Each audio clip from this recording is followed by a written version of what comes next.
The female members of the Senate, who number 21 out of 100, say the Senate's rules for preventing sexual harassment were written to protect men and need to be changed as soon as possible. Sickened by the allegations against Senator Al Franken, D. Minnesota, and Representative John Conyers, Jr., Da Michigan, the senators have held informal discussions about how best to move forward.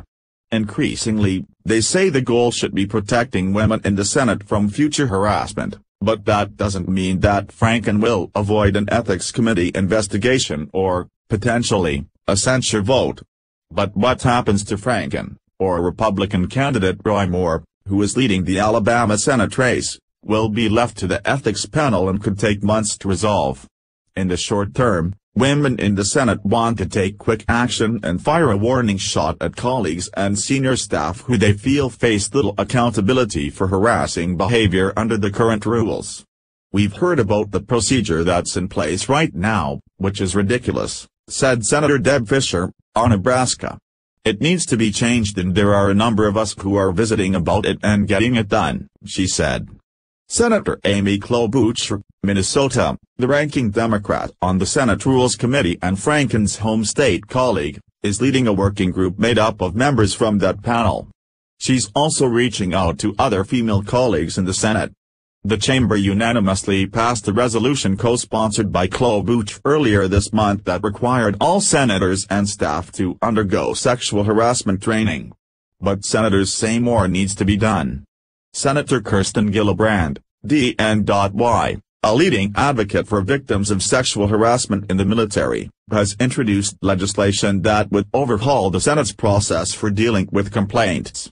She is hoping for fast action. "Our goal is to get bipartisan support in the next 2 weeks and to hopefully get a vote on it by the end of the year," she said. Her colleagues have yet to decide whether they need to pass a bill that requires President Trump's signature or whether they can tackle the issue with a resolution that only needs to pass the upper chamber. "The rules clearly need to be changed here," said Senator Debbie Stabenow, Da Michigan. Stabenow said the procedures for dealing with allegations of sexual harassment are not transparent and don't provide enough support for victims and the people who come forward. Women, and men, to believe they are the victims of sexual harassment in Congress have to go through a lengthy process to lodge a complaint. Victims have a relatively narrow window to bring a claim, 180 days, and then must undergo 30 days of mandatory counseling before opting for mediation.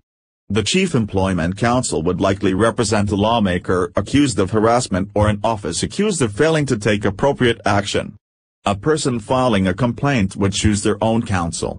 A Senate aide familiar with the process, however, said the details vary by case and noted that opposing parties are free to decide their representation and other key details. If mediation fails to reach a settlement, then the person must wait for 30 days before filing a lawsuit or demanding an administrative hearing. The process is crazy in that you have to wait up to 90 days to go to court. "Most people think of that as burdensome," said a Senate aide working on the issue. Women senators say the rules are antiquated and biased. "The rules were written years ago to protect powerful men," said a senator who requested anonymity to avoid offending male colleagues. Gillibrand's bill would give victims more power by allowing them to choose how to resolve their complaint and by eliminating the requirement for counseling and mediation. The measure would also establish a confidential advisor to consult with employees who may have been harassed or discriminated against and give the Office of Compliance authority to conduct interviews and gather evidence about possible harassment. Another female senator said too many women who lodge complaints are treated in a way that is not serious and not transparent. "The rules, frankly, were written to protect the people who are here," she added. "Those are rules that are way outdated." Senators were appalled to learn, for example, that Conyers reportedly paid a large settlement to a staffer who accused him of harassment out of his members' representational allowance, a fund that is supposed to be used for official activities. "The one thing I was disturbed about in the Conyers thing is that he was allowed to use his members' representational allowance to pay that settlement, and I think that's something we're going to take a look at," said Senator Shelley Moore Capito, RW.VA, a member of the Senate Rules Committee. The process that's in place now, and I'm learning more about it, is adverse to someone coming forward," she added. "It's antiquated, it's not transparent. I think we all recognize it's a bad system." Senators say the time that victims have to file complaints needs to be lengthened beyond 180 days, noting that many recent high-profile complaints stem from incidents that happened years ago.